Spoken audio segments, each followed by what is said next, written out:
Sebastian. Sebastian, what's your name? God damn it, I forgot my slave's name. What the fuck, man? Sebastian, look at this shit. Look, there's a hole. Hey, what's wrong with you? Hey, stop. We could snort sand? Come here. Come here. I think I found something. I haven't seen another human being for the last. What the fuck is your mask? Ah!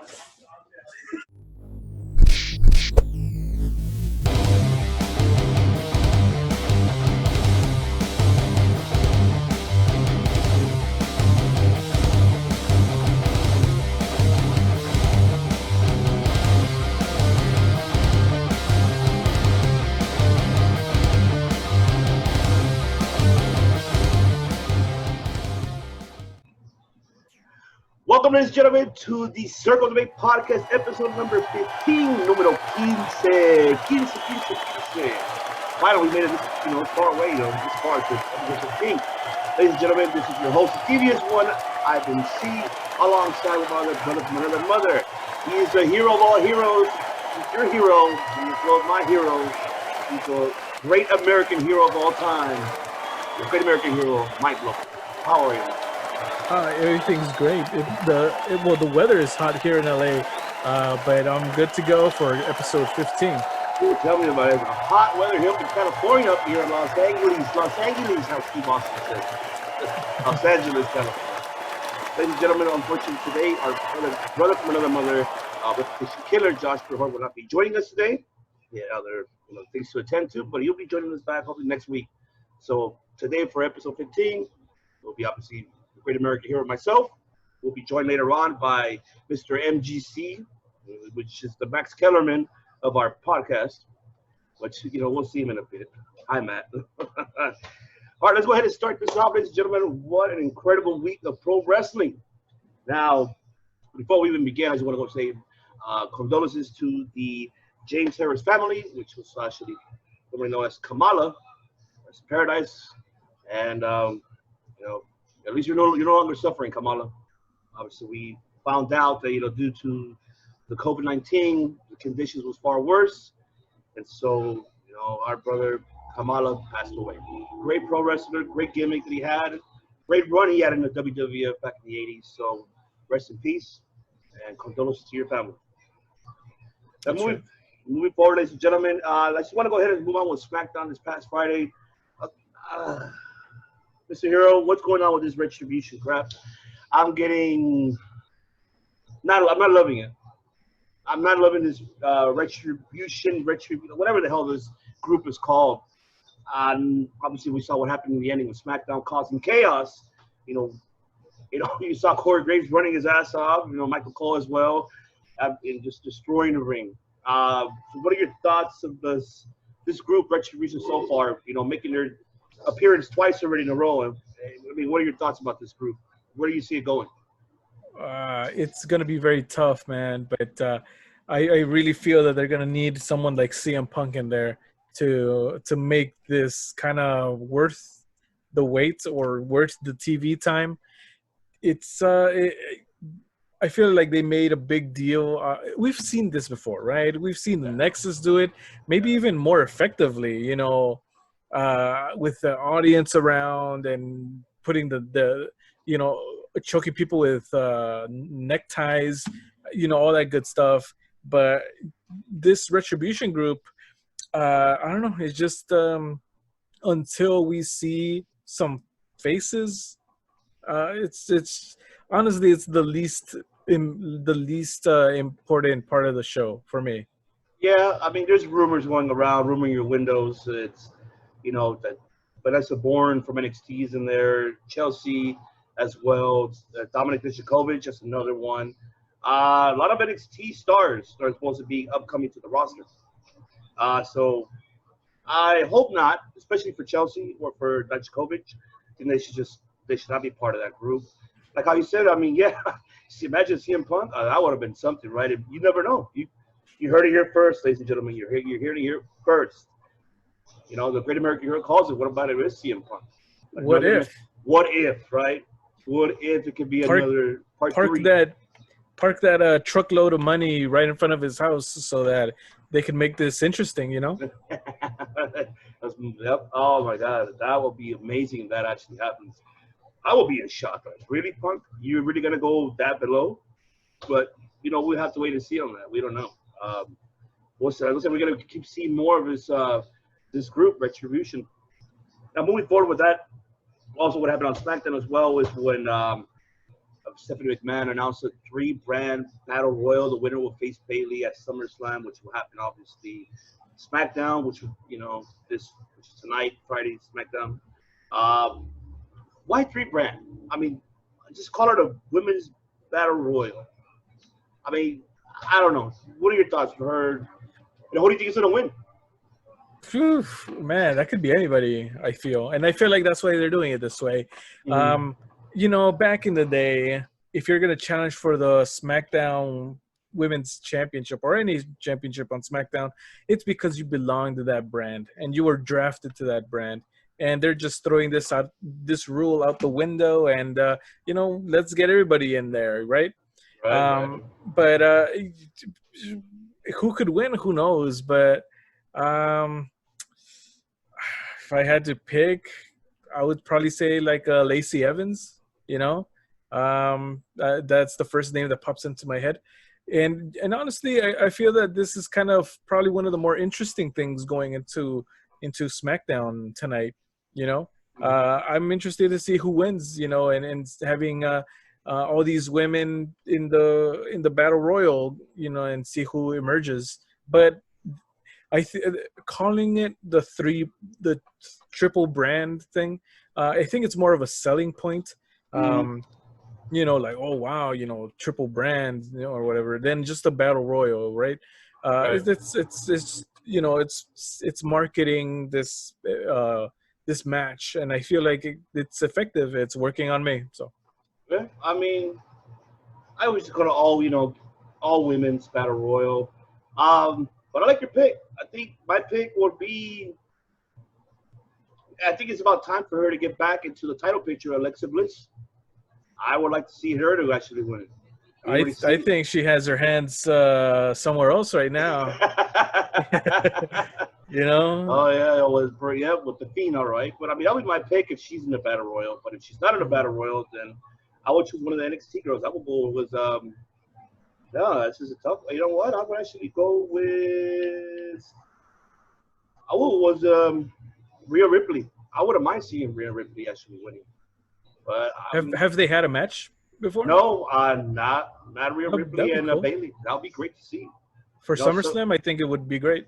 It'll be interesting to see one of the NXT roster, maybe jump into the main roster by now. But we'll have to wait and see tonight. We'll see who the winner of that. But that's it if Alexa's not in. But if she's in the battle royal, then I'll go with Alexa Bliss. I think it's about time for her to be in the title picture again. Go heel. Screw it. She needs to go back to heel again. She's better off as a heel. Throw a Nikki Cross. Yep, just throw Nikki Cross. Forget it. Let Cross be on her own. That's the best thing to do. All right. So moving on with that, with SmackDown, ladies and gentlemen, let's go back to Raw. What happened? Well, I just wanted to say welcome back, Mickie James. We finally see you there. Not gonna have a match next week. Glad you're back. Finally, some new fresh blood coming back. But the one thing that really got me there was welcome to the big leagues, Mr. Dominic Mysterio. Getting your ass handed with a candlestick by Seth Rollins and Buddy Murphy 30 different times. So welcome to the main roster. Welcome to WWE. So, I mean, but I have to give what credit's due. He took it like a champ. We saw, obviously, the aftermath was posted all over social media, him having all the scars all over. So, I mean, what are your thoughts about his welcoming Mr. Hero to the WWE? I'm all for it, man. It shows that this kid's got guts, and that he's able to take the beating. It kind of was like a Tommy Dreamer moment there. I would have wanted him to say like, "Thank you, sir. May I have another?" or something cool like that. But yeah, you have to pay your dues, and if you're going to be put in a rocket ship going to SummerSlam right away, then you're gonna have to pay some dues, and he did just that, and it showed front and back just how intense those shots were. So it'll be interesting to see this match for SummerSlam. I'm very intrigued. Oh yeah, definitely. I'm very intrigued to see that too. Can't wait, which is obviously next Sunday, which we're all looking forward to seeing that. I cannot wait. But also, Dominic, his future is going to be great in WWE. Obviously, we already found that his dad signed a multi-year deal. We don't know how long. I don't know how much. But, that means he's going to stay, and Dominic's going to have a future with WWE. So we're looking forward to seeing that. That's the most, for sure. So I'm looking forward to seeing that. Now, also just want to go ahead and move on as well. With Randy Orton kicking the shit out of Ric Flair, obviously he beat Kevin Owens, and obviously they pretty much written off Ric Flair. I think it was about time, first of all. I mean, why would you have this old man there in the, at the Performance Center? Why are you going to have him there? Especially with this pandemic situation, why would you want to have him, involved in that and risk his life? So that one just never understood. I mean, we talk about this in the archives, which by archives, remember, ladies and gentlemen, and we spoke about this. I mean, why? I mean, I'm happy, but they should have just killed us off a long time ago. So, what were your thoughts about this, ending segment and them writing off Ric Flair from the, the story? It's not as effective as I would have wanted it to have felt, especially because you have these things happen where one moment he's with Randy, the next moment he's giving his approval to the Shield or whoever is against him. So there's a lot of crisscross over there, heel and face going on with Ric Flair, in the past few years. But I think that you can't be the legend killer if you're having a legend right there, babysitting you. He had to do it. It had to happen. And yeah, I mean, I'm glad that they were able to kind of mix in the whole retribution thing in there too, with the lights flickering and stuff, and so I hear people saying that, the lights went out, so he didn't really punt him, and he's gonna appear at SummerSlam and do all sorts of things.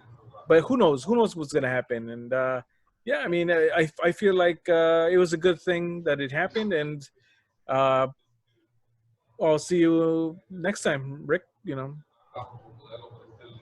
Definitely see you next time, Ric Flair. I mean, it's about time. He needs to get off from TV and stay at home. Stay your ass put at home. Stop trying to be involved in, with wrestling. Be involved outside, but not be involved within there, So I'm glad he's out of that picture. Yeah. So, and then obviously we saw Asuka beating Bayley, so she will face Sasha Banks at SummerSlam. So don't get me wrong, man. Asuka and Bayley always can never go wrong with those two individuals, even in Sasha. They always put a great match. It's never boring. I love it. Just wish that Asuka had it, had Kairi saying there, but it's just not the same. Now she's on her own. So I mean, what were your thoughts about that match? I was kind of surprised by the finish. I didn't expect Bayley to tap. Yeah. But it doesn't mean that she's SmackDown Women's Champion now, but that's beside the point. Right. I like where this is going, and I really think that Asuka's gonna get the title back at SummerSlam. They have the golden role models. I think that's what they're called. They've had their time with all the titles, and it's time to get this Bayley versus Sasha Banks thing going. So. Most definitely. I'm with you on that, 100%. So moving on, go ahead with Raw. Let's go ahead and move on with NXT right quick. So we saw NXT, obviously. We saw Keith Lee. Karrion Kross first. A great opening match, by the way, between Karrion Kross and Danny Burch. Great opening match. Burch is he's a hell of a fighter, But damn, how he was manhandled by Karrion Kross. My God. And that entrance, no matter what that entrance of Karrion Kross, man, gives me the chills. I love it. He looks like, for me, like a Thanos, you know, like when he's really coming into the Marvel Universe, like just Yeah. shit. Oh, who the hell is this motherfucker? And I mean, man. And then obviously we saw Keith Lee coming out with the contract. Okay, I made it happen. Here we go. NXT Takeover. Sign your, sign dotted line, which he did. Scarred it with you. Go ahead and give it back to Keith Lee. And then the Fireball, your old classic Attitude Era Fireball, courtesy from Kane. What were your thoughts about that segment? I mean, it did what it needed to. It solidified that this match is going to happen, and it's definitely worthy of the main event for Takeover. Yeah, I mean, I'm looking forward to this match. Why? Because I really think Karrion Kross should be the face of NXT moving forward. I think he is the guy to put the title on, and to be that monster champion that that needs to happen. I know that Adam Cole was the longest reigning NXT champion, but Karrion Kross is a different beast here, and it'll be interesting to see a heel champion in that regard. But yeah, so as far as the Fireball, I don't think it needed it, but it kind of showed that this isn't your regular opponent, Keith Lee. We got fire going, so we got all that stuff. So I guess it was a little sprinkle on top there, and we'll see what happens. Yeah, definitely. I mean, I'm looking forward to seeing that next Saturday. I mean, I'm telling you, I'm calling it here first. He loses it. Not Keith Lee. Karrion Kross has his first loss. That would be Really? a shock. I'm calling it right now. Do you know, or how do you think? All that hype. I think he'll lose. I think DQ? Keith Lee would. No, I think he won't. He won't tap out. I think Keith Lee will submit him, but he will not tap out, and they'll stop the match. I see that happening. That's the only way you can beat Karrion Kross. If You heard it here first. You heard it here first, ladies and That's gentlemen. right. You heard it here first. That could be the only way. But we have to wait and see if that does happen. All right. So let's go ahead and move on with that. Obviously, we saw the triple threat match. The winner of that will be the third person involved in a five-way ladder match for the North American Championship. That was Cameron Grimes, Kushida, and then we found out the return of Velveteen Dream. Bit him, came back. Mixed reactions from social media, obviously because of the whole movement situation that he had going. Yeah. But obviously, at the end of the day, Cameron Grimes with the upset, and now we saw Finn Balor coming out. So as we know next week, the final two spots to fill in that five-way title match, the North American title match at NXT Takeover. It will be Finn Balor versus Velveteen Dream and Johnny Gargano versus Ray Holland. So, what were your thoughts about that triple threat, and what were your thoughts of Cameron Grimes being in that title picture? And who do you see next week winning and filling those two spots up? As far as Cameron, I'm glad that they're giving him a shot. I didn't really know much about him up until probably like a few weeks ago. But yeah, I mean, new faces. That's what we need right now. We need fresh blood here. Yep. But having said that, I do think I honestly want Finn Balor to go all the way.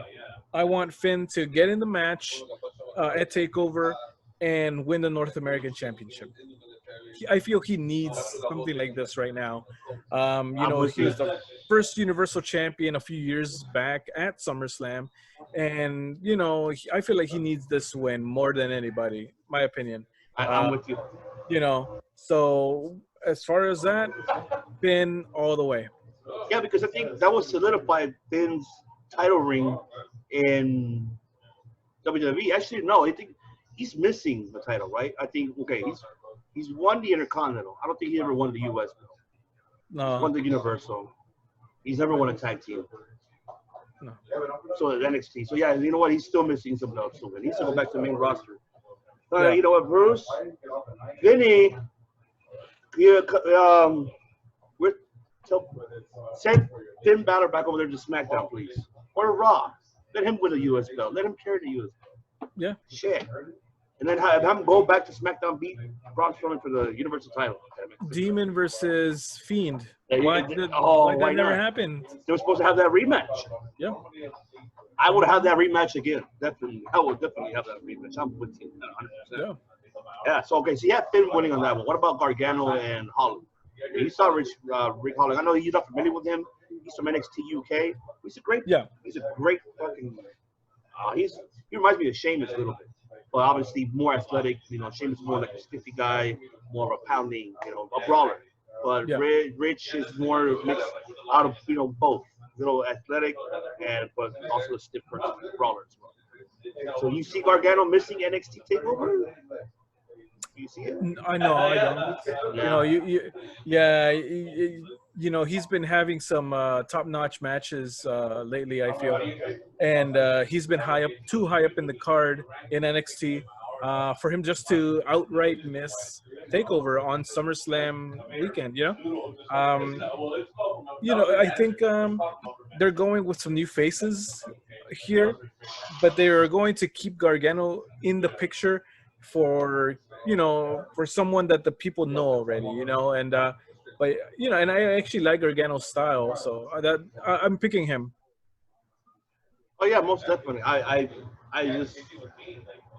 I see. I'm with you on both. I see Finn. I don't see Velveteen. I think I see Velveteen finally moving up to the main roster. I think it's about time. Yeah. They need to move him up already. He has nothing else to prove. I mean, unfortunately, he never won the NXT Championship. But I mean, he has nothing else to prove. He can't go for. Actually, he could go for the title. Actually, because Adam Cole's no longer the champion, so he could go for it as well. But come on. Let's say, for example, I'm still picking Keith Lee regardless. But I mean, if Karrion Kross wins, who's gonna be? Ain't gonna be Velveteen Dream. Might as well just go back to the main roster. Go to the main roster. Go to SmackDown. Challenge AJ or go to Raw. Challenge, well, I mean, you can't challenge Drew, not yet. It's too soon. No. But I mean, at least Apollo Crews going for the U.S. belt. Something different, But we'll have to wait and see on that. So I'm looking forward to see what's going to happen next week for NXT. Absolutely. So I'm looking forward to see what's going to follow, for those two spots.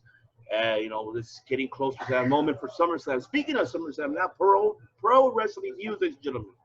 As we know, is that we're trying to find a location for SummerSlam. Obviously, it's been confirmed by Pro Wrestling Insider and everybody, and Wrestling Observer, which is Mr. Belzer and Alvarez. But I prefer more Pro Wrestling Insider because they kind of like more know their shit than fucking Belzer. I was gonna talk about it. It's not about them. But anyways, it's basically now they changed their mind. They want to keep it in Florida now. Keep more precautious, obviously for their talent and for the traveling issue as well as going on the East Coast. Now, which is not confirmed 100% yet, but it's almost confirmed there. So they're going to have it in Amway Center in Orlando. So that's the state. So the first time they're going to be moving out of the Performance Center and have it in the Amway Stadium in Orlando. It's an interesting venue. It's a closed venue, but But in regards for fans being there, we don't know yet. It's of what I know is 60-40. So we don't even know if it might happen. It might not happen. But they're trying to push it to get at least a couple of groups in there, but being up in a high stadium. So that's already what's going on in the pro wrestling news. Do you agree that they should do that, or should they just to protect their talent, just stay in the Performance Center and do SummerSlam? What are your thoughts? What I would do is that they should, and I'm just throwing this out there, Papa Vinny, Bruce, anybody out there, it's free advice, free idea. Here you go. So get an outdoor venue. WWE has the possibility and the connections to get an outdoor venue just for one night for SummerSlam. They could have fans, I feel. if they have kind of like a lottery situation where, you know, people from, let's say, Florida or the East Coast are able to participate in the lottery, and they're going to be able to get assigned seating, you know, Yeah. 6 or 12 feet apart within the stadium. And it's an outdoor stadium, so, you know, you could have a good amount of people in there, enough to have a reaction to the matches. uh, you know, that's what I would do. But, I'm with you. you know, I think that's an idea worth checking out, Papa. You So heard it. You heard it. You heard him right. You heard it here first. Bruce. Bruce, Bruce. yes, Tell him. you know where to reach me, Bruce. Come on now. But yeah, you know, I think that that's the way this should go. However, that's not what's happening. Um, if it's in a closed arena, no fans. I would not have fans in there. You know, it'll look bad on the company for them to do it that way. You know, and the wrestlers, I feel some of them, I would imagine, are a bit on the fence about it because of or competing at all, you know, during these times. But, you know, they want to keep their spot and all this and that. So, you know, but in the end, it's going to happen there, and I'll be tuning in and I'll be checking it out. So Yeah, definitely, because it's only a week away, ladies and gentlemen, so we don't even know yeah, what's going to happen. So there could be last minute shit that will change in an instant. So we'll find that out. I mean, we'll definitely find that out. Also, with more pro wrestling news, obviously, we already heard the returns of two other promotions, actually three. Actually, we hear now Ring of Honor will be coming back. They'll be doing now their TV tapings up in Maryland, somewhere in their private, their private location. I don't know where exactly, most likely. Their normal, where they're originally based originally up in the East Coast of Maryland, somewhere around Maryland, like a gymnasium, or not quite sure exactly specifically, but they will be starting doing their tapings now, which I'm glad that our, Ring of Honor is coming back to go ahead and do that. And also we have as well MLW, Major League Pro Wrestling. They're actually coming back as well, coming up next month. We don't know what exact location they're going to start doing their TV tapings, obviously with no audiences as well. Everybody's taking their precautions. And also, finally, that Mr. Josh Bernhardt been saying it about NWA, the NWA, Billy Corgan, what's going on with NWA? Now, here we go. Now he's going to bring it back. He recently signed with United Wrestling Network, which they're actually in Fight TV. So now there's going to be a problem for you guys NWA fans. You might have to pay to see it now because it was on YouTube. You had NWA Power, and he had everything else going through their channel. He's still going to try to have something for us, for the fans, and for NWA, but for now, he's going to have it on Fight TV, and they're going to start actually resuming on September 15th with tapings.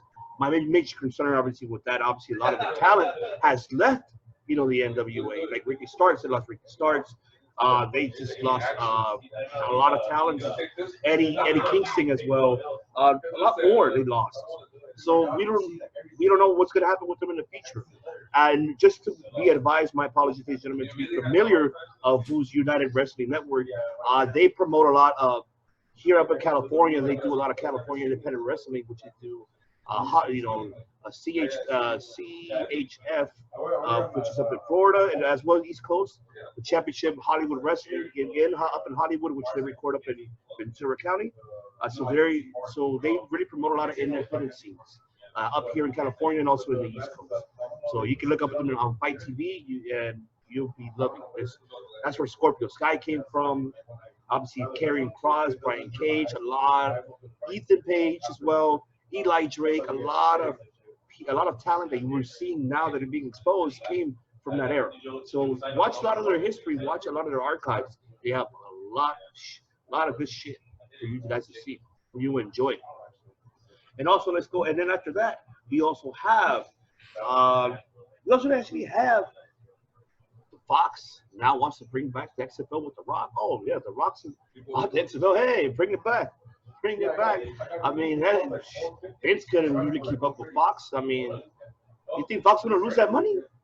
But here's the biggest question for you, Mr. Why I'm bringing this up in this topic, because he has his Titan Games show, right?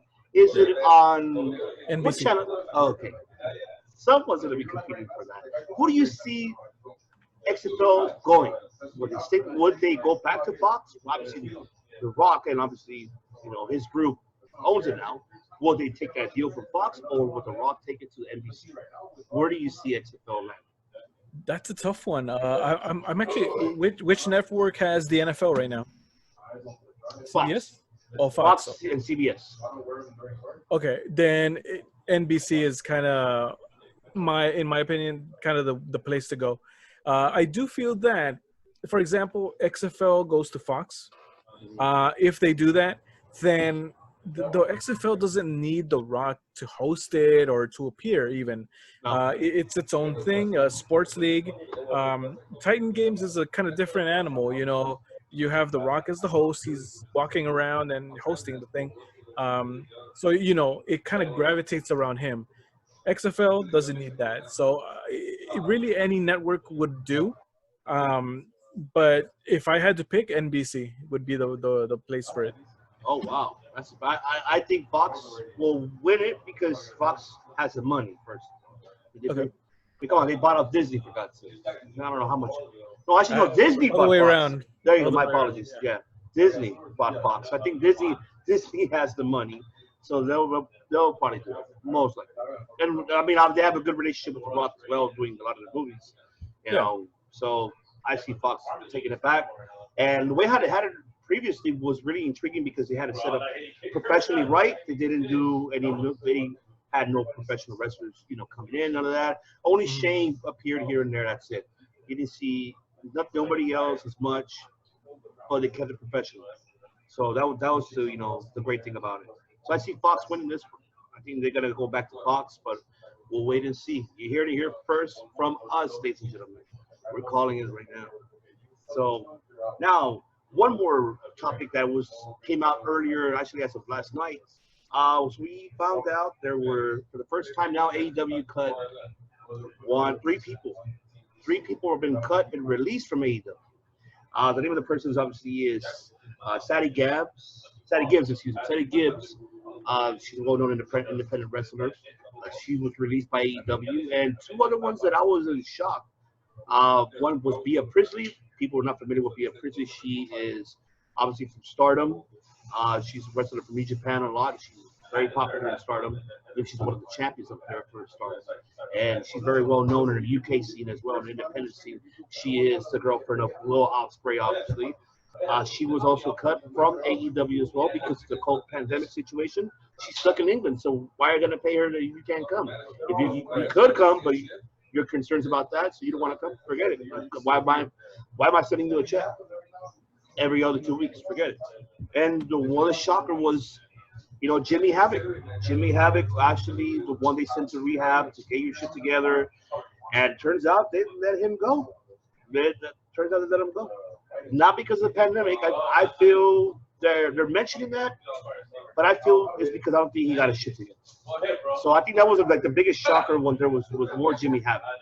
So what are your thoughts? And do you feel like that could be the reason why they cut him, because he never he didn't, rehab wasn't going great for him and they had to cut him? What were your thoughts about it? It's a business first and foremost, and they got to make sure that they have the right people for the job. And now with social media and everything going around, that it goes beyond 2 hours of Dynamite, and you have to have your stuff together.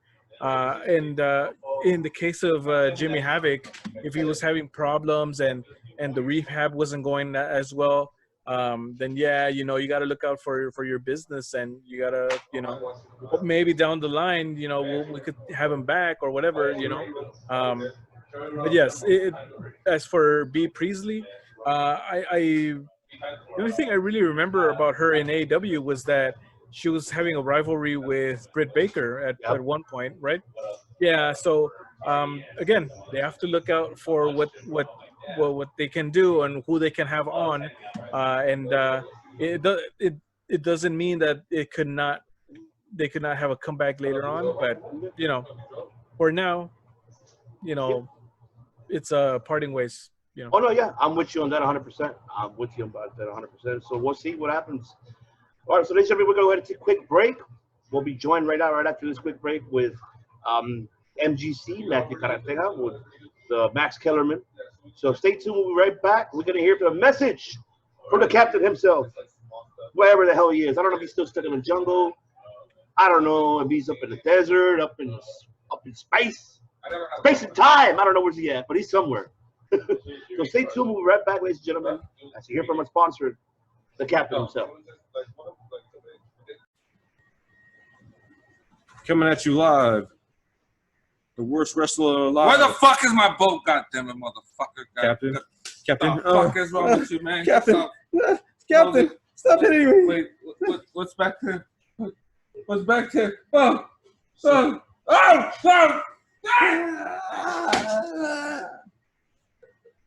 Circle of debate.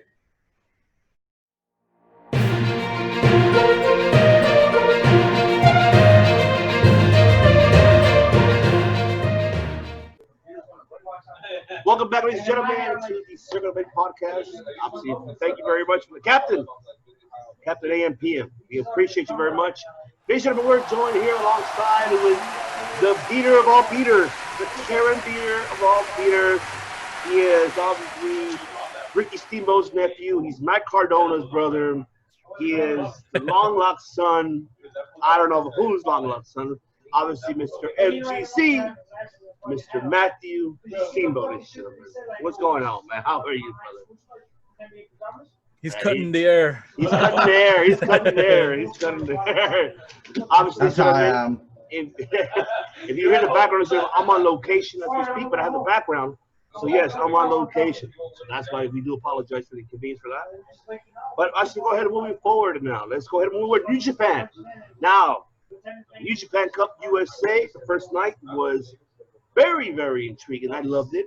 But I'll tell you one thing though, and Matt could maybe disagree or agree with me. A lot of ring rust because a lot of these competitors have not competed since February. They've been out of action since February. They had no facility to train or anything. So a lot of these individuals were out. So I will go ahead and mention, obviously, in the tournament. Obviously, we saw Kenta. We saw Kenta go ahead and actually beating Carl Fredericks, the young lion, now becoming a professional wrestler. And obviously, we saw Jeff Cobb, ladies and gentlemen, beating, Tangaloa.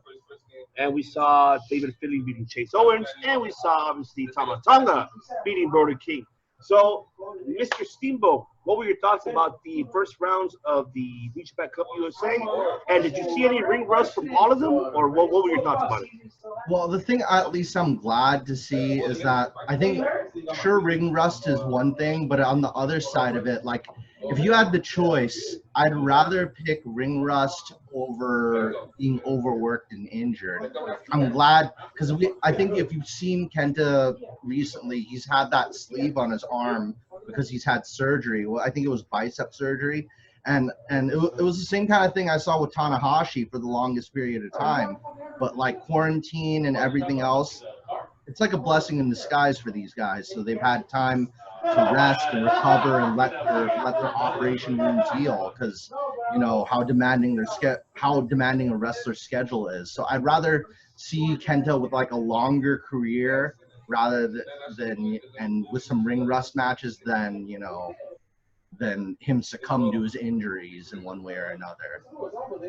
And as for the results, I gotta say, I think Brody King was probably my babyface pick for the tournament. That's right, because you heard it in the archive, gentlemen. Archive. Watch the previous episode and you heard it. And he chose babyface. Tell him your heel once again. Who was your heel? My heel was either gonna be Kenta or Tama Tonga. We could have a Bullet Club versus Bullet Club. We could have somebody leaving the stable or joining up. Who knows? Oh yeah, most definitely. Overall, so now we, obviously we got the upcoming next, matches we saw in the semifinals. We're gonna have obviously Kenta versus Jeff Cobb, and we're gonna have obviously Tama Tonga versus, David Finley. So out of those four, what do you see winning? What do you see? Who takes it all the way? Jeff Cobb is a possibility because it could be like a rematch with him and Moxley, you know, from back, because Moxley pulled a fast one on him in AEW, and he had that one match. So Jeff Cobb could just bring that one back home. Because I don't know where, if Jeff Cobb is living in the USA or if he's living in Guam. Florida. They're all living in Florida. So all that location was filmed in Florida because the fact that all of them are residing from over there. Remind you that Kenta, which he was formerly known as Hideo Itami in NXT, obviously he lives in Florida, so they couldn't reside going all the way to Japan. So he didn't reside in Japan. And the same with, the Tamatanga, Tamaloa, David Finlay, Chase Owens, Jeff Cobb, they all reside in Florida. To remind you, it's a cheap, obviously it's a no state tax state, and come on, you're close to the beach, you have everything there. And a majority of them was born and raised over there, so the traveling up and down Japan, I mean, it's nothing, and it's closer, I think. I mean, I'm not a geographic person, world map guy, but I mean, it's closer to them, I believe, Southern California. Ivan, the main question is, like, I just need to confirm this first with you, if you know about this or not. Is this the tournament directly for the U.S. title, or is this the tournament to face Moxley? This is the tournament directly for the IWGP U.S. Championship, which is John Moxley. He will defend. Okay. He will defend it. Okay, so he wasn't stripped of it again. No, Moxley was not. When would that match take place? They haven't announced it yet, but I'm pretty sure we'll find an announcement pretty soon. They only announced, obviously, the winner of the tournament will get a title shot for the IWGP U.S. Championship, which is John Moxley. Don't you? Go ahead. I'm sorry. Go ahead. No, I just a thought came into my mind right now that if Moxley has to travel to Japan for this, and then obviously has to come back to the States, is there a possibility that he may lose the AEW championship to go make this match happen, and then maybe come back and have 2 weeks of quarantine or have some time off because of COVID or anything like that? Would they possibly give the belt to MJF because maybe they might have to? That's what it's kind of sounding like. I kind of disagree because it could be 50-50. Okay. Disagree because sure. Obviously they're filming every remind you, this is New Japan Strong in the United States. Mm-hmm. Matt knows that. So they could film it here. They can film the match here. How Moxley lives in Vegas, so they can film it here in the States. They don't have to go. Because remind you, the winner is in the States. It's not in Japan. So if it was in Japan, it'd be a whole different story. So it is filmed here in the States. They can film it in the States. Other facility, which we do not know where, up in Florida, they're filming it. So that could happen. My backyard is available. My parking lot's available, Moxley. I want to cheer for you, Moxley. Just one match only for New Japan. Why not? I mean, it could be meant for New Japan Strong. Mm-hmm. And not only that, I mean, also besides, just stay tuned, ladies and gentlemen. Watch New Japan Strong. Here in the States, obviously, we have TJP who's involved as well from Impact. A lot of individuals that we know from the independent scenes here in California are involved. And besides California, obviously, all over the United States and the East Coast as well. So stay tuned, keep on watching. Stay tuned to New Japan, world.com.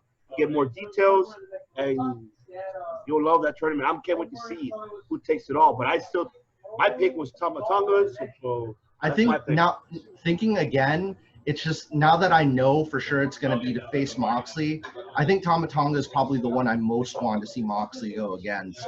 Me too. I'm with you on that. Because I've seen him mostly go against kind of like kind of rich boy heels, or kind of like a rich boy heel would be like Jericho and MJF, and then but a gangster heel. I haven't seen him up against like a gangster heel yet. Yeah, but he looks weird. He looks weird without no beard, no gold teeth. It looks like. But Mike, Tamatonga is the heel version of Roman Reigns, but he's more of an asshole than Roman Reigns. Roman Reigns is a smart ass, but Tamatanga is an asshole. I like his gangster vibes. He's the gangster. He's a Yeah. gangster Samoan. Well, but So- he's not a baby face. No, he's not like, you know, being booed or whatever. They love him over there in New Japan. So he's He's one of the kind of OGs of the Bullet Club. And He he's gets good and who's his daddy? Who's his dad, man? Who's his daddy, man? Who's his daddy? You should know. Haku, man. Haku Bang. That's his dad. Mm-hmm. Shout out to 2001. That's the last time I saw him. He was the king of the ring, man. You can't hate on King Haku back in the days, back in the 80s. Yeah. Yo, Haku's a dangerous man. Okay, Yeah, moving on with that. Yes, he is. And moving on with that, ladies and gentlemen, we actually not crowned New Japan, obviously never open weight 6-man champion, which it was a. I mean, I thought it was gonna be Lij. I thought so too, but unfortunately, they were eliminated from the tournament.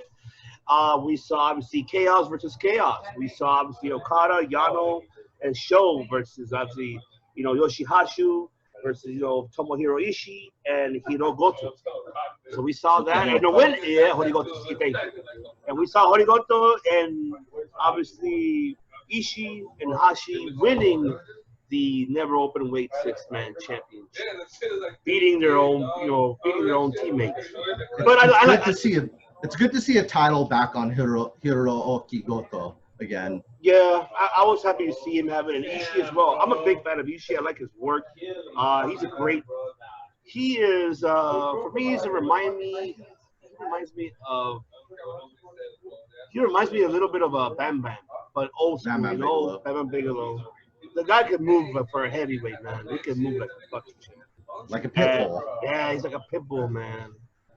Yeah, he's a mixture of Bam Bam and a little bit of Rick Steiner. But I'm glad that he actually got now a belt again, and and also for Goto as well.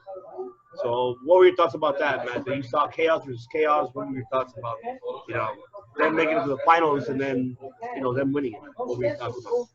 I think for the longest period of time, like this, I'm gonna make a wild statement right here about Hirooki Goto. It's like I feel like he's probably I don't think he's going to be in the world title picture for New Japan anytime soon. Mm-hmm.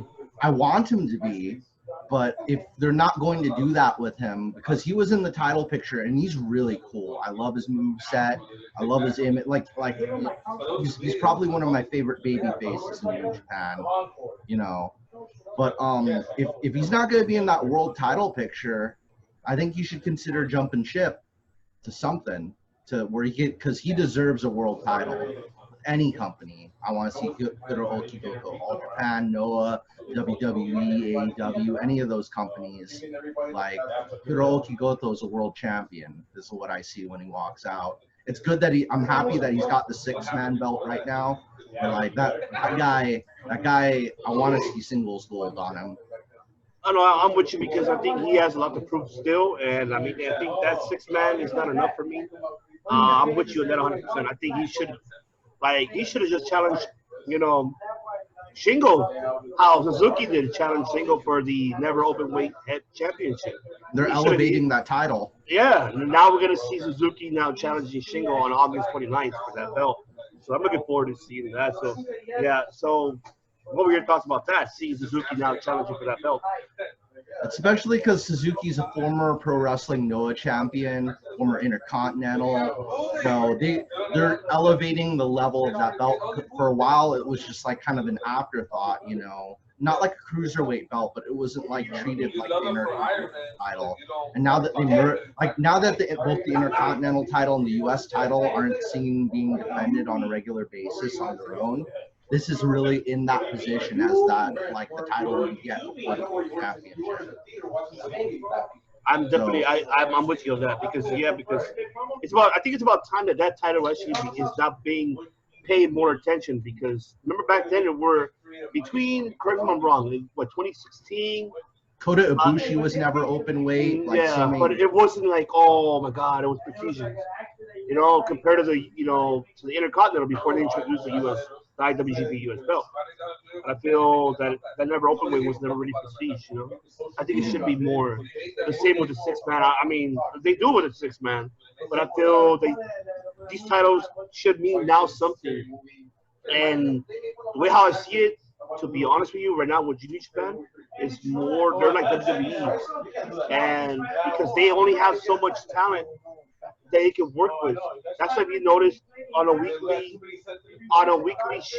basis, you see how they barely have people in their tag. You know, they're always facing off. They always have 6-man tag teams. They always have tag teams. So they don't have much time to work with because here in Japan, that's what they have left. Majority of them are from Europe or from the United States. They don't have nobody else. What do you think of Master Watto? They're really bringing like people up from. He needs. I feel Master Watto. This is time this year, and I think after that, I don't know. He's a nice new baby face. He's a good. It's good to have like a baby face like him in the mix. I like him, but I like Gabriel Kidd, a young lion, stepping up the plate. That young kid is stepping up little by little. Like if they're ever short on talent, you've got plenty of young lions. They got a lot of it, and they'll go to Japan. Yeah, they'll go to Japan and go ahead and do that. So that's the most definite. But you know, stay tuned, ladies and gentlemen. Keep an eye on New Japan World. We will continue to covering that. So just make sure that you guys keep on watching and keep on watching us. As obviously, Mr. MGC will give you more insights of what the hell's going on and what it means. So I'm going to go ahead and moving on. Let's go ahead and move to the last topic of the night, ladies and gentlemen. We're going to go ahead and move on with AEW Dynamite. So, AEW Dynamite. Man, a great show. I love it no matter what, man. I can't get enough of Dynamite. I can't get it. I'm sorry. NXT. I love you too. Vince. You're pissing me off. You're destroying shit that I love. You keep doing this shit, saying no, it's good for business. No, it's good for your fucking pockets, for your investors. Fuck off. But the opening match, Young Bucks, Dark Order, great match, Mr. Hero. Your thoughts about the match? The Young Bucks, man, they were. If you check the archives, they are definitely one of my top 5 tag teams in the world right now, and for good reason. Those guys always put on a good match, and this was no different. You know, I always enjoy watching them wrestle. So, yeah, I mean, it was perfect for starting off the show, and yeah, it was a fun match. Mr. MGC, what are your thoughts about the opening match? It's very, very. I think what we said a little bit last week that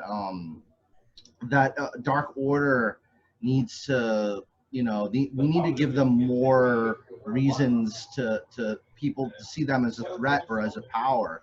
So the more victories and championships you give to them, the more reason you have for them to be there, to exist. Because they just can't be just a group of jobbers on the show weekly. You know, you can't just have like a group of heels just be there, just to be beaten every day, just to be like a joke and whatever. You know, you have to do something with them, especially with all the airtime that you put towards them. So. Oh yeah, but I mean, don't get me wrong. This match was not a great. It was a great opening match.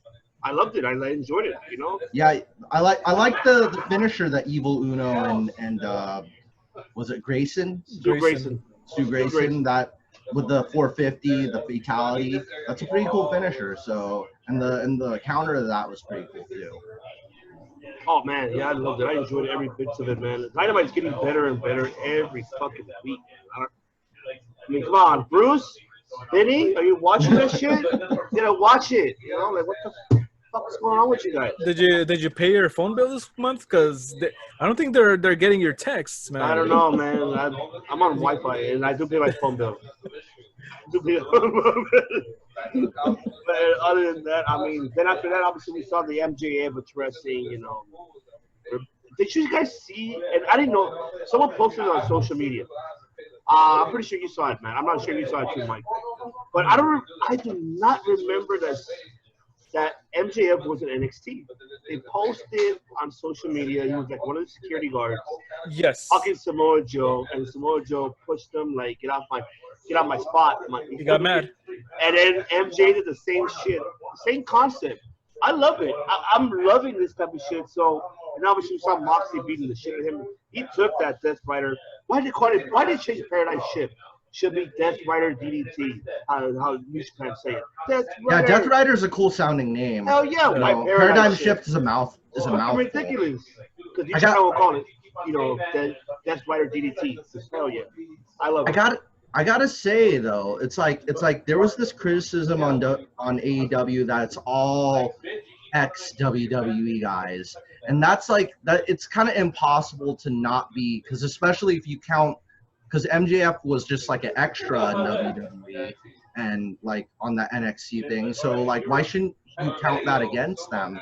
You know, like I could be ex WWE technically if I'm just like an extra in a skit that they film. You know? I'm ex WWE if you count that. Yeah. Me too. I'm extra too. Yeah, we're all. Who isn't?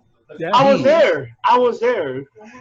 Yeah, if you went to watch a WWE show, technically you're ex WWE. So it's like that's a really like weak criticism in general. So if you say whoever's saying that's like, oh, AEW's all ex WWE, if you count developmental and then TV extras, that's basically everyone.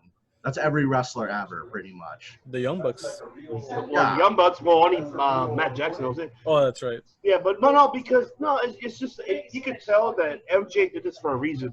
You know, obviously to clown, to pretty much, give it a finger to Papa Vinny and Bruce. Mm-hmm.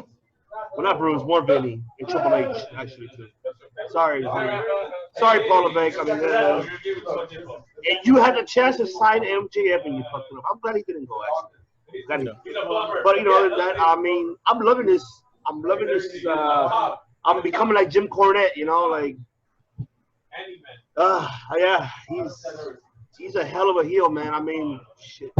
I'm seeing the same kind of. It's like a better version of the Jay White run, Jay White's heel run when he first turned heel. Nah, you can't compare him to Jay White. No, I say it's a better version though. Oh, okay, yeah, but way better version. Yeah, it's better because he has more promo time. He has more, time to build his character and to build that, Yeah, but see, there's a difference though. Jay White showed his heel, and not only his promos never mattered to me. Jay White, what mattered to me was his in-ring skills. He proved that he was a heel. That's where it mattered. He told the story in the ring, not outside. That's the whole difference. You can't compare that. So that one, I will give Jay White in ring. MJF outside, not in ring yet. Not there. He's good. I'm not saying that he's better than Jay White. He's not. I think Jay White's better than MJF. But I'm kind of excited to see what they have planned for that match at All Out. So. Exactly. Yeah. Mr. Hero, what are your thoughts about that address? Yeah, it's cool. I mean, I like the first one. I like this one, and it's getting me all kinds of hyped up for the match at All Out. And to be honest, it's kind of to put a different example here. In the Avengers, in the movies, they had Thanos come out all the way until all these movies came out. What AEW has done here is that they had Moxley face Brody Lee, Cage, and so on and so forth. He beat those guys, and it built him up as the champion. And now, at the same time, you had MJF being built up, undefeated, and now you're gonna have this clash of the top heel and top face in the company, which is what I enjoy in wrestling, and especially for those big cards. And I may even dare to say that All Out might turn out to be their WrestleMania. So you know what? You know what? You're right about that. I feel like it could be the WrestleMania, or it could be their Survivor Series. Yeah. Or SummerSlam. Why not? One of them two, But I'm with you on that. I mean, Matt you already gave your opinions about it. You can't not wait for that. So let's go ahead and move forward with that. Now I want to move on. Before we move on to this match, I want to ask both of you guys' opinion right away. So with you, Mr. Steamboat, your thoughts about the new brand updated TNT Championship. What were your thoughts about that prestigious belt? How it looks now that it's upgraded. It's like remnant. It's like the red version of the IWGP Intercontinental Championship because it's got the gold. Because that's gold on white. This is gold on red. You know, especially with like when you think of Dynamite, you think of a stick of Dynamite being red too. That's like the other thing. You know, a red stick of Dynamite. TNT, red Dynamite. You know, red. You heard TNT. this? Think about it. Think about it, Bruce. Like the match with the show was like, imagine it's like it's the Raw title and it's like raw, it's the color of raw meat. You know how ridiculous that would be. The raw meat title, and it's just like. But yeah, and I was really thinking, especially with the way the commentary was talking about Cody, is like Cody's pretty overconfident. Cody seems like he's insecure because he has so many people bringing him to the ring. That's what commentary was saying. So I almost thought commentary had me believing that Scorpio Sky was going to pick it up, especially with But the only thing that had my doubts on Scorpio Sky's win was the amount. I love the new entrance that he has though, but I guess the amount, if there wasn't enough build, you know, if there was maybe like two more weeks of build to this, then I would have thought the title was going to change. But I guess they might wait for All Out, or it could even be next week. So that's right. I mean, we don't know yet. So, Mr. Hero, what were your thoughts about? What's your thoughts about the new championship, and what are your thoughts about the match overall with Scorpio Sky and? Yeah, I mean, I really enjoyed the I enjoyed the match, and for a minute there, I did feel like Scorpio Sky could actually take it there, you know, and that's what I always like in matches. You know, I want to believe that it could go the other way. I like the new design of the title. I'm not sure it was that how it was it supposed to be all along, or is there still? To be honest, we don't even know. I mean, all we know is that the boarding is supposed to be the finishing touches, but I don't know if that's completed. It's you know, we'll find out later on. But I feel if it is so, then now that's up to you. What are your thoughts? Yeah, if like let's just say that this is the final one. I mean, I like it. I even like the silver version. I thought it was cool. I don't think that it needed a lot more. You know, the gold really makes the letters pop out a little bit more, in my opinion. The red strap, awesome decision and great observation by Mr. MGC. For the dynamite there, dynamite capture there. Oh yeah, definitely. Cool. You know what? That's a great catch. You know what? I never thought of it. Very great catch. Imagine if they actually had 6 of dynamite on there. Oh, that would have made it worse though. I mean, this was fine already enough with just the red strap. Like, don't put dynamite. You know, like no, like a fucking. It looks like a fatty pack, you know, like what the hell? Like, you guys might disagree with me on this one, but I actually like country flags, national flags on belts. No, as of right now, my apologies to interrupt you, but as of right now, you cannot do that. Not right now. Really? No. Really? What? With Confederate flags? Not right now. No. He means like nation flags. Like like NWA, how they have it. Like you talking about NWA. Is that what you mean, Matt? Yeah, that's what I meant. All right, so you're saying more like NWA. So more like NWA style, right? Yeah, that's what I was talking about. Okay, yeah, because my apologies. As misunderstood, I think you said more like Confederate flag. Wait. No, I said country. No, he said country. Oh, country flag. My apologies. What'd you make me think? What? No. What made you think that? Oh no, yeah, no, but yeah, no, No, because you're gonna copy NWA. Why would you want to do that? It makes it like that international. It makes you think of all those nations on the belt. It makes you see like here's the flag of China, here's the flag of the USA, here's Germany. Like, oh yeah, it really is a world heavyweight championship belt. They really are an international company. And once this pandemic's over, I kind of want to see, like, because Fighter Fest was supposed to be in England. I kind of want to see AEW do more international events. I actually had this joke that I told like after Double or Nothing, because Aha Kong versus Awesome Kong, Aha Kong's Japanese wrestler, Awesome Kong's American wrestler. I had the joke. I don't know if I told you guys this one already. It could be Aha Kong versus Awesome Kong in Hong Kong with guest referee Radon Chong. You got the Kong and Kong with Chong. You heard it here first. There you go. First, Exclusivo. Kong.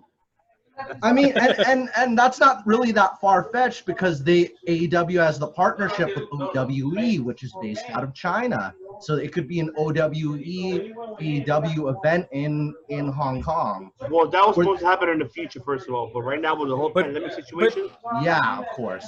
But back to the TNT title. TNT Championship is a TV title. It's not necessarily a world heavyweight title.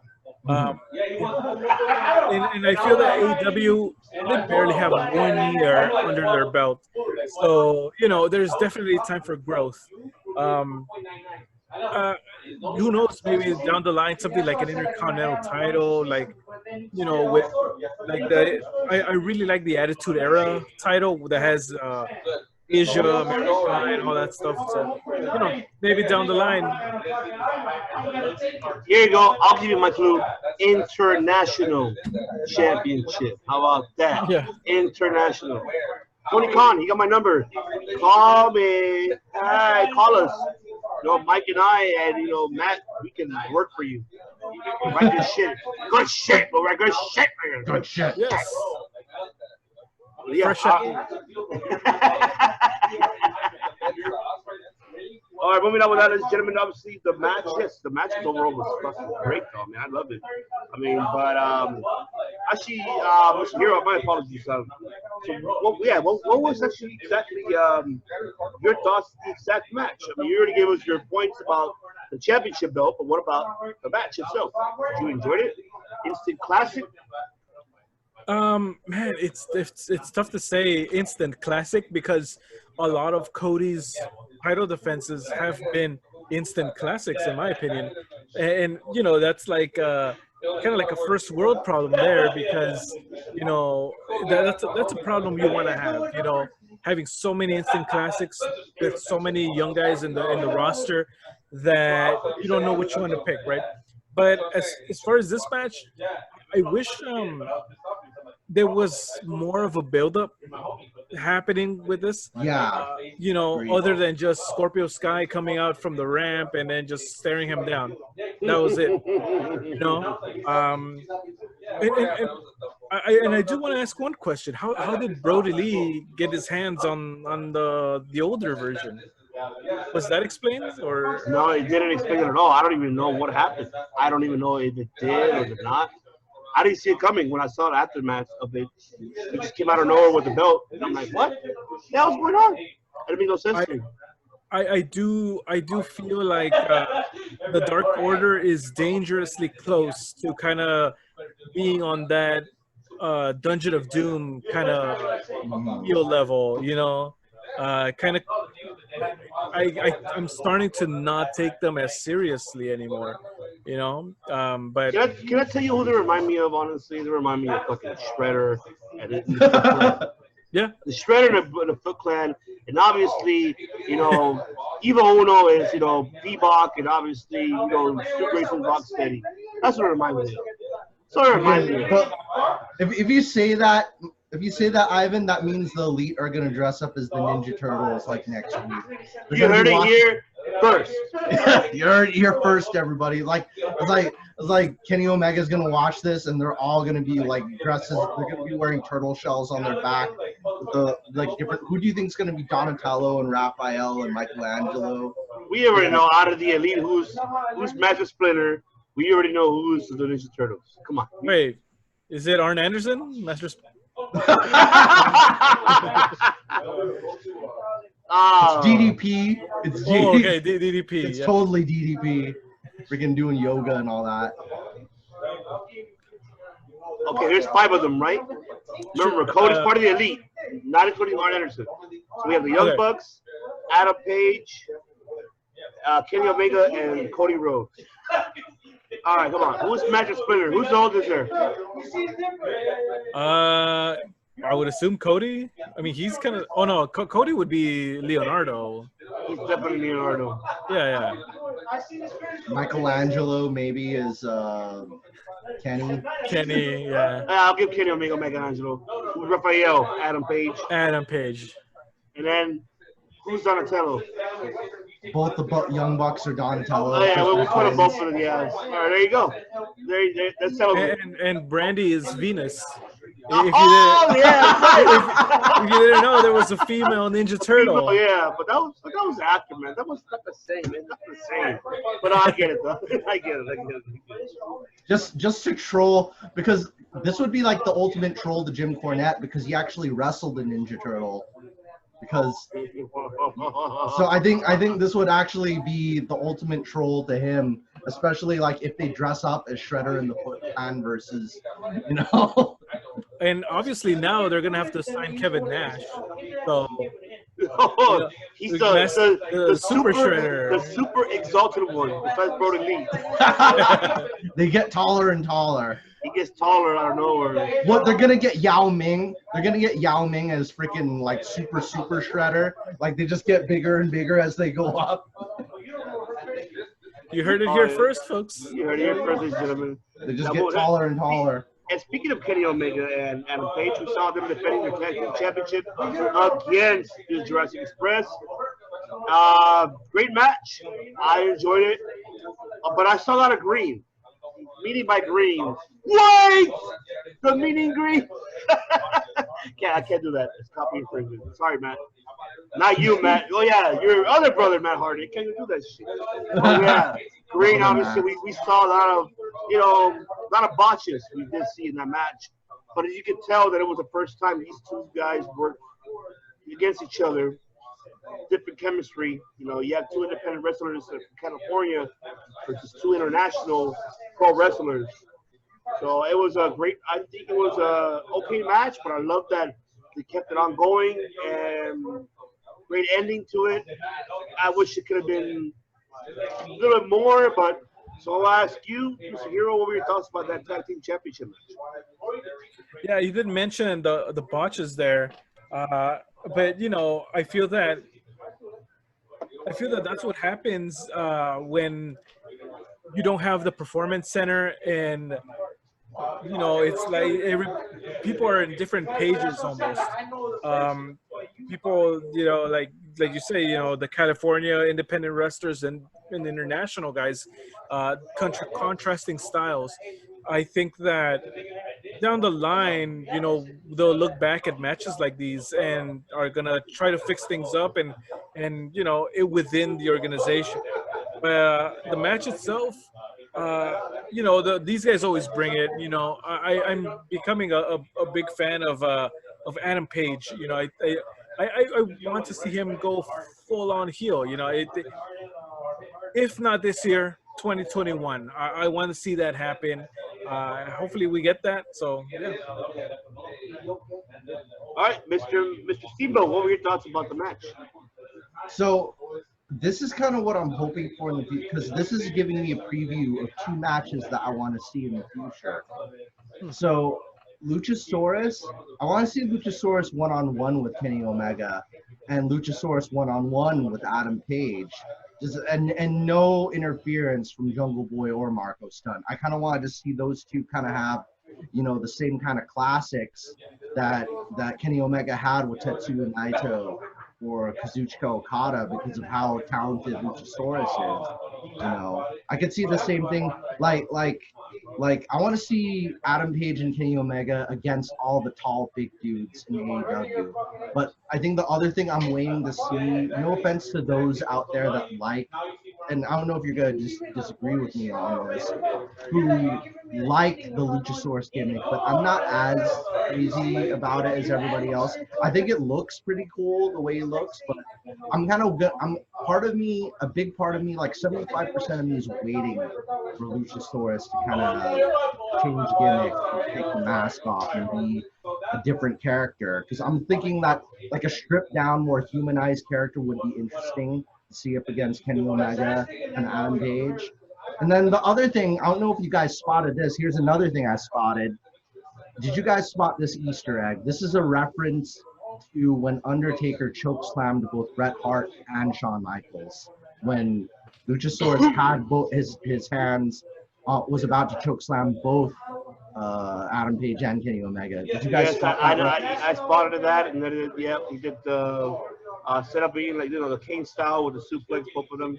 I think that was a live house show between Bret Hart and Shawn Michaels. So I know where you're talking about. I think this was 1997 on the course. I don't remember. I do remember that. It's like Undertaker in his hands. He's got two of the biggest single stars in the throats on his hands.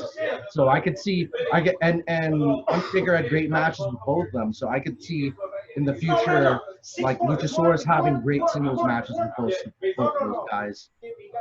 I really feel like I think Jungle Boy's gonna have a great match against both of them, either Adam Page or Kenny Omega. I would like to see him Kenny Omega. I think that would be a phenomenal match.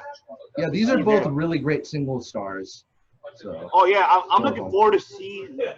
I'm looking forward to see Jungle Boy being pushed in the future. He's gonna be mark by word. You're here first, ladies and gentlemen. I said it before in the archives that he's gonna be the one who's going to dethrone MJF. If MJF wins it, then it'll be him.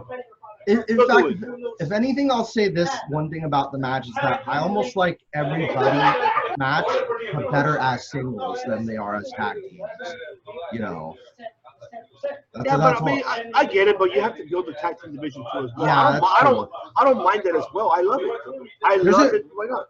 There's plenty of great tag teams as is, though. But it's just what I prefer to see out of all those four guys. Yeah, I mean, we'll see more later on in the future. We'll find out. Now, moving up to the main event that everybody was expecting to see. You know, we said it last time in our archives, right? We said it. Orange Cassidy versus Chris Jericho. We saw the upset, but I'm disappointed. I'm gonna say why. Great start of the match between Orange Cassidy and Jericho. The ending, I was not really intrigued of it. It could have been better. I think the first one was better than the second one. I'm hoping it's a trilogy. I think hopefully the trilogy can put more towards to end that story. And not to mention, excuse me, Mike Chioda. There you go. Welcome back, Mike Chioda. Hey, now you're in AEW. I hope Tony Khan. Tony, hold on. Tony, keep Mike Chioda. Keep him away from WWE NXT. He Papa Vinny fucked up. So might as well just sign him. He's a GOAT. Come on, man. Mike Chioda's a GOAT. I love Earl Hebner. Sorry, Earl Hebner. But Kiki is a GOAT. So, so Mr. MGC, what were your thoughts about the match? Were you intrigued? Were you happy about the finish? What were your thoughts overall? So I'm going to say probably the most polarizing thing I'm going to say this whole podcast. All right. This really reminded me of Jericho versus, and I want this to be a trilogy. The chemistry between Orange Cassidy and Jericho reminds me of when Jericho had his rivalry with Tetsuya Naito. Kind of like Orange Cassidy, and here's my biggest statement of all, and you're gonna jump to disagree with me on this. I'm kind of seeing Orange Count, or I think you might. I'm seeing Orange Cassidy as the United States equivalent, or not almost equivalent, to Tetsuya Naito, because he's very laid back, but he could be aggressive and really amazing when you push him, because the whole thing is the whole laid back kind of vibe, I a don't little disagree. bit funny. I don't disagree. You're right, because it's United States version of Naito, laid back, And he's chill. over with the audience too. Yeah, but he's like whatever. But we do not know yet until he wins the belt. Exactly. We don't know yet. We could even see the same kind of story arc with him. He could be denied that title, and then you could just be cheering for him as an underdog the whole time. Yeah, but he could deny the. Let's say he could deny the TNT belt and just drag it around like how Naito does with the IC belt. Yeah. We don't know that. Very we don't. laid back. But I get your similarities. Character-wise, yes. And the whole thing is the psychological appeal that both Naito and Orange Cassidy have is that they're relatable, because people in Japan relate to Naito because he's like a working class kind of. It's the idea that when you're turned on by your job, all the salarymen in Japan, all the guys that work long hours, could relate to Naito in that kind of way. So everybody in the United States could relate to Orange Cassidy. They see themselves in him, because like sometimes I just don't care. Sometimes like we have a very, like with our generation's very, what's the word? When you apathetic, when you're just feeling apathetic about something. When you're so overstimulated, you just feel apathetic towards everything. That's where you could see yourself in Orange. There you go. You see yourself. This is very, there's that. There's just sometimes it's just in the physical communication that those two have. They don't even have to say anything. Orange Cassidy just has to do this, and Tetsuya Naito just has to do this. And Jericho had great matches with both of them, both of them. And Jericho could be Jericho's able to like be really aggressive and dominant over both of them and still make them look good, Yeah, I mean, you never know about that. Mr. Hero, your thoughts about the match? Yeah, I mean, I'm no wrestler. I've never wrestled a match in my life, but that Stop lying. Stop lying. Oh, wait. Oh my goodness, I forgot about high school. Yeah, but that finish almost seemed like a botch to me. I forgot what move he was going for, but when I first saw it, it kind of seemed like, I'm supposed to pin him this way, but we're here now, and I'll just pin him that way. That's just how it seemed to me. I do feel that, like how MGC is saying, people find Orange Cassidy relatable. That's the biggest appeal to that character. I've seen many kids dress up or cosplay as Orange Cassidy in the crowd, and you could tell that they have fun. So yeah, I mean, it's pretty quiet there. No, I'm listening to you. That's why I'm having a mute. That's why I apologize. Oh no, but yeah. So I'm a fan of Orange Cassidy, and I want to see him succeed and take this character to new heights. And like I've said before, evolve the character, add layers to it, and people will gravitate towards it. So there you go. I'm with you on that. The other parallel I'll point out is you'll see, or like you were talking about Orange Cassidy cosplays. You also, I think it's the same thing when you see as much of the Los Ingobernables de Japón merch being everywhere at the New Japan shows. You see LIJ banners and shirts and hats. Everybody wearing the LIJ hat. Just now you'll see probably. Like if I had long hair, I would be like Naito right now. You'll see just as much Kenny Omega merch as you'll see LIJ. You'll see just as much Young Bucks and Kenny Omega merch as you'll see Orange Cassidy merch at AEW shows. You'll see Orange Cassidy shirts and Orange Cassidy banners. It's caught on with the people. You'll see that everywhere, you know. And it's the same kind of thing. If one thing I'll say about the match is, I'll say this is probably the weaker of the two, and I hopefully the weaker of the three. I hope there's a third match, and here's what I'll say here first. I hope it's a cage match. Well, we'll definitely find out and see how it ends. You know, we'll find that out, ladies and gentlemen. Jericho versus Orange Cassidy I Quit match, or a cage match or something like that. I want to see those two really like keep going at it, just with the violence. Just bring out more of the aggressive Orange Cassidy. We will definitely see, man. Well, we can't wait to find out what's going to happen next week. Stay tuned, ladies and gentlemen. Actually, before we leave, I just want to go ahead and actually give our viewers this right away. We're going to shout out to Dirty Heels Podcast, which will be joining us next week. We're going to go ahead and giving our predictions of coming Saturday. AEW Dynamite, and also as well NXT TakeOver. It's going to be a hell of a weekend coming up. The summer weekend, Somerset weekend, as we're going to have, AEW Dynamite on Saturday alongside with NXT TakeOver 30, and then Sunday we're going to have SummerSlam. So also as well, to keep in touch of what's going on in women's pro wrestling around the world, please follow you'll see the description below, follow our good friend Catherine Akita up from the UK. I will put her Twitter account right below, and also her blog as well, where she writes down every single detail of what's going on around in women's pro wrestling as well. So we're going to have next Thursday, ladies and gentlemen, once again, we're going to have the podcast be as a guest, and also we're going to have NTC and myself and the American Hero as well. We're going to be discussing what happened on SmackDown, what happened on Raw, and NXT, and we do our predictions about AEW Dynamite. And stay tuned. Follow also as well our Instagram, page. We will do a live afterthoughts about how we feel of what happens on Dynamite and TakeOver. So please make sure that you follow us on our Instagram, subscribe to our channels. So from here to us, ladies and gentlemen, because I'm right here with a big crowd, unfortunately, and I'm on location. Reporting live, I'm on location. I do apologize.